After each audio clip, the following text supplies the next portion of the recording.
উনি সেই টাইমে উনি কিন্তু ব্রাহ্মণের ছেলে। কিন্তু স্যার একটা জিনিস দেখুন, এখানে শুধু সিরাজের কবরের পাশে ফলক দেওয়া আছে, বলো এই যে এখানে আবার কবরের ওপরে কীরকম খোদাই করা নাম টাম লেখা আছে আরবি ভাষায়। একটু নাম টাম কখন লেখার সুযোগ পেলো? গণ কবরই যদি হয় তাহলে এক রাতে সবাইকে কবর দেবে এবং কবরগুলো তো একই রকম থাকবে। ভালো লাগলো। আচ্ছা, বেশ সাজানো গোছানো। বাংলার আকাশে আজ দুর্যোগের ঘনঘটা, কে দেবে আশা কে দেবে ভরসা, উপায় নেই গোলাম হোসেন উপায় নেই। এই সিরাজদৌল্লা নাটকের যে সংলাপগুলো একটা সময় ছিল যখন লোকের মুখে মুখে শোনা যেত, আজকে আমি এসেছি আপনাদেরকে সিরাজদৌল্লার অন্যতম যিনি বডিগার্ড ছিলেন সেই গোলাম হোসেন সম্পর্কে কয়েকটা কথা আপনাদেরকে জানাবো। কে ছিলেন এই গোলাম হোসেন, সিরাজদৌল্লার সঙ্গে তার সম্পর্কই বা কী ছিল, এটাই আজকে জানাবো আমার ভিডিওতে। দেখতে থাকুন, আর ভালো লাগলে চ্যানেলটাকে অবশ্যই লাইক শেয়ার সাবস্ক্রাইব করে এগিয়ে দেবেন বন্ধুরা। চলো দেখা শুরু করো। একটা অদ্ভুত ধরনের জায়গা এই খোশবাগ। আগাগোড়ায় আমাদের খোশবাগ আসতে খুবই ভালো লাগে। কেমন একটা গা ছমছম করে ওঠে এই খোশবাগের ভেতরে ঢুকলে। কত পুরনো দিনের ইতিহাস যেন চোখের সামনে ভেসে ওঠে বন্ধুরা। যে জায়গাটি ঘুরতে এসছে, জায়গাটির নাম হচ্ছে খোশবাগ। জায়গাটি নির্মল করেছিলেন আলীবর্দী খাঁ 1740 খ্রিস্টাব্দে। এখানে 17টা গণ কবর আছে বন্ধুরা। এদেরকে নাকি মিরন বিষ খাইয়ে হত্যা করে, কিন্তু এই ফলকগুলো দেখো, এই কবরের ওপরে কিন্তু কোনো লেখা পাবা না। দেখো তোমরা, আমি দেখাচ্ছি কার কবর বোঝা খুব মুশকিল। এটা গণকবর। মিরন নাকি এদেরকে বিষ খাইয়ে এক রাতেই হত্যা করে। এরা নাকি সিরাজদৌল্লার সঙ্গে দেখা করতে এসেছিল, এখানকার গাইড সেটাই বলছে। কবর হচ্ছে নবাব সিরাজদৌল্লাকে দেখা করার জন্য এসেছিলেন মুঙ্গের পাটনা থেকে। আচ্ছা, তো মির্জাফরের ছেলে ইনাদেরকে ফিরে যেতে দেয়নি। এই কারণে ফিরে গেলে পরে সিংহাসন দাবি করতে পারে কিংবা যুদ্ধ ঘোষণা করতে পারে, যার জন্যে ইনাদেরকে হাওরের সঙ্গে বিষ খাইয়ে 17 জনকে যেদিন এসেছিলেন সেই রাতে গুপ্তভাবে হত্যা করেছিল। এখানে খবর দিয়েছিল না? ঠিক আছে, আপনার নামটা কি স্যার একটু বলুন। আমার নাম বলা যাবে না। আচ্ছা, কিন্তু দেখুন এখানে আবার কবরের ওপরে কীরকম খোদাই করা নাম টাম লেখা আছে আরবি ভাষায়, একটু লক্ষ্য করুন। দেখো বন্ধুরা, ভালো করে দেখাচ্ছি। একটা কবর এক এক রকম খবর তোমরা দেখতে পাবা। নাম টাম কখন লেখার সুযোগ পেলো? গণ কবরই যদি হয় তাহলে এক রাতে সবাইকে কবর দেবে এবং কবরগুলো তো একই রকম থাকবে, যেরকম প্রত্যেকটা কবর থাকা উচিত। কিন্তু 17খানা কবর, এক একটা এক এক রকম। কোনোটাতে নাম আছে, কোনোটাতে নাম নেই, কোনোটা বড়, কোনোটা সাইজ একটু ছোট। কী করে এটা গণকবর হতে পারে আপনারাই দেখুন।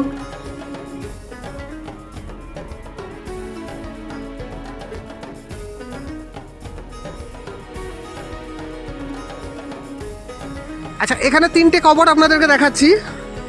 একটা আব্দুল হোসেন, একটা সাবদুল হোসেন, আর মিডিলেরটা হচ্ছে সিরাজের অন্যতম বডিগার্ড গোলাম হোসেন।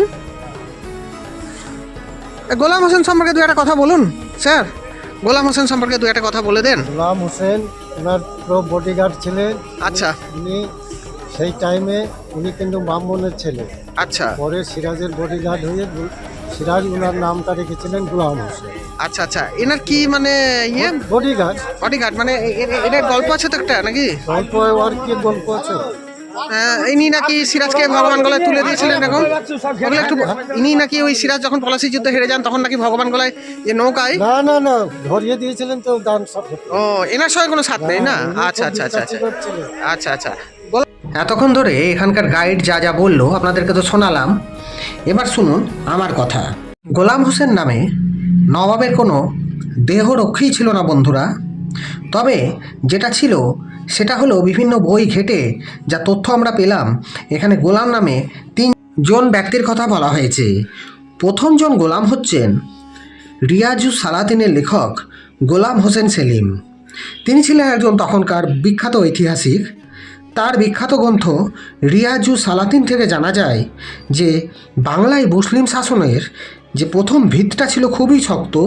এই বইটিতে তিনি 1204-5 খ্রিস্টাব্দে বখতিয়ার খেলজির নদিয়া বিজয় থেকে শুরু করে 1757 খ্রিস্টাব্দ পর্যন্ত পলাশী যুদ্ধের সম্পূর্ণ বিবরণ এখানে দেয়া হয়েছে। এই গ্রন্থটিতে মুসলিম বাংলার সম্পূর্ণ বিবরণ পাওয়া যায়। দ্বিতীয়জন গোলাম তিনি ছিলেন তারিকি বাংলা মহব্বতী জঙ্গির লেখক ইউসুফ আলী খান। তার বাবার নাম সৈয়দ গোলাম আলী খান। সৈয়দ গোলাম আলী খান ছিলেন আলীবর্দী খানের একজন বিশ্বস্ত সেনাপতি এবং তার সঙ্গে আলীবর্দী খানের একটা ঘনিষ্ঠ সম্পর্ক ছিল। যে কোনো বিপদে পড়লেই তিনি এই গোলাম আলীর শরণাপন্ন হতেন। সামনে যে রোজুখানার জায়গাটি আপনারা দেখছেন এবং মসজিদটা, এটা আলীবর্দী খান নির্মাণ করেন এবং তার পুত্র ইউসুফ আলী খান ছিলেন তখনকার দিনের একজন নামী জ্ঞানী বিশিষ্ট ঐতিহাসিক। তিনি নিজে চোখে যা দেখেছেন তিনি এই তারিকি বাংলা মহব্বতী জঙ্গিতে সেগুলোই তুলে ধরেছেন এবং এই বইটিতে আপনারা সরফরাজ খানের সব ভালো ভালো দিকগুলিকে দেখতে পাবেন। লেখক খুব যত্ন সহকারে নবাব সরফরাজ খানের ভালো ভালো দিকগুলিকে এই বইয়ে তুলে ধরেছেন। তৃতীয় জন হচ্ছেন সিয়ারুল মুতাক্ষিরিনের লেখক সৈয়দ গোলাম হোসেন খান তাবাদবাই।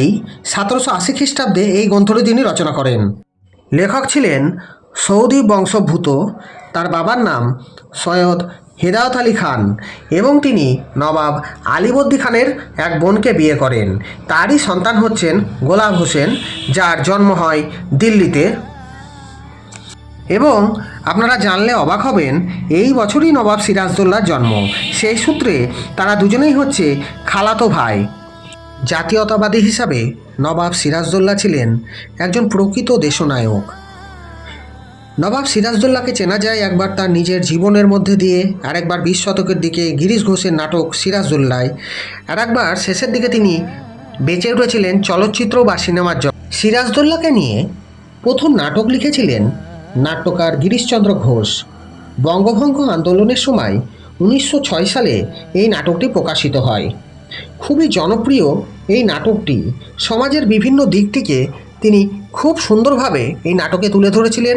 সেই সঙ্গে নবাব সিরাজদৌল্লার জীবনের বেশ কিছু গুরুত্বপূর্ণ চরিত্র বা ক্যারেক্টারকে তিনি এই নাটকে দেখিয়েছিলেন সবার সামনে। এই কারণে ব্রিটিশ সরকার প্রচণ্ডভাবে ক্ষুব্ধ হয়ে এই নাটকটি সম্পূর্ণভাবে নিষিদ্ধ করেন 1911 সালের 8ই জানুয়ারি বন্ধুরা। এরপর 1938 খ্রিস্টাব্দে শচীন্দ্রনাথ সেনগুপ্তের রচনায় পুনরায় সিরাজদৌল্লা নাটক ছড়িয়ে পড়ল বাংলার রঙ্গমঞ্চে। 1951 সালের ডিসেম্বর মাসের কথা আপনাদেরকে জানাচ্ছি। সিকান্দার আবু জাফর রচনা করলেন নবাব সিরাজদৌল্লা নাটক। এনার নাটকের প্রেক্ষাপট ছিল সম্পূর্ণ আলাদা। তিনি সিরাজকে নতুন দৃষ্টিতে আবিষ্কার করলেন তার নাটকে। নতুনভাবে তুলে ধরলেন সিরাজদৌল্লাকে তিনি সবার সামনে। ধর্ম এবং নৈতিক চিন্তাভাবনা নিয়ে সিরাজদৌল্লা হয়ে উঠলেন একজন বীর পুরুষ। যে সময় তিনি এই নাটকটি রচনা করেন তখন কিন্তু বন্ধুরা বাংলার মানুষ পাকিস্তানি শোষকদের বিরুদ্ধে ক্রমশ সোচ্চার এবং স্বাধীনতাকামী হয়ে উঠছিল। সিরাজদৌল্লা এই সময়তে মানুষদের শক্তির কণ্ঠের স্বরকে ধারণ করেছিল বলেই তিনি এইভাবে সিরাজদৌল্লাকে তার চরিত্রের একটা গুরুত্বপূর্ণ পাঠ দিয়েছিলেন বলে আমরা মনে করতেই পারি। না বললেই নয়, সিনেমার পর্দায় তিনি হয়ে উঠলেন একজন দেশপ্রেমিক, দরদি, সাহসী শহীদ। বিভিন্ন যাত্রা সিনেমায় তার চরিত্রকে সুন্দরভাবে তুলে ধরার জন্য গিরিশচন্দ্র ঘোষের এই সংস্থাটাকে অনেকবার বন্ধ করতে হয়েছে বন্ধুরা। তাও কিন্তু তিনি পিছু হননি। শচীন্দ্রনাথ সেনগুপ্ত, গিরিশচন্দ্র ঘোষ এবং আবু জাফরের বিভিন্ন রচনার মধ্যে দিয়ে সিরাজ মানুষের কাছে জনপ্রিয় হয়ে উঠলেন। পলাশির যুদ্ধে পরাজিত হয়ে তার অন্যতম দেহরক্ষী গোলাম হোসেনকে সিরাজদৌল্লা যখন বারবার বলছে, আমি পুনরায় সৈন্য সংগ্রহ করে জিতে ইংরেজদেরকে তাড়িয়ে মুর্শিদাবাদ উদ্ধার করব। কত সুন্দরই না শুনতে লাগছে সেই সংলাপটা, এখনও যেন আমাদের কানে বাজে বন্ধুরা।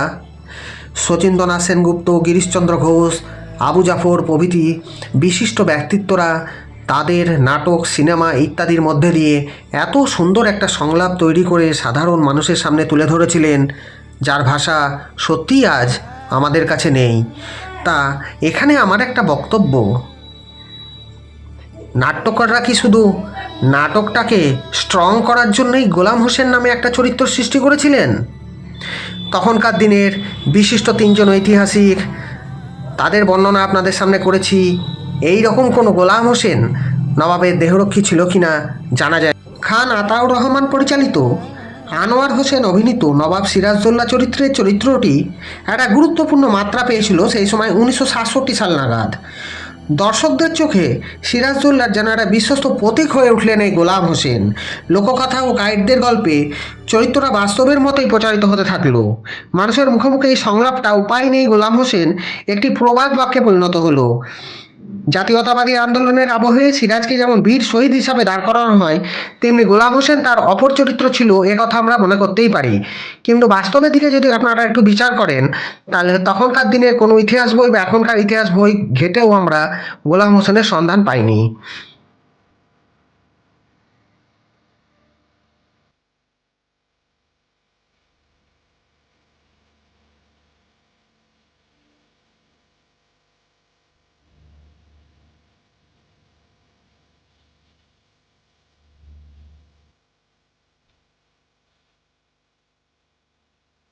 বন্ধুরা, আজকের ভিডিওটা আমি এখানে রেখে দিলাম।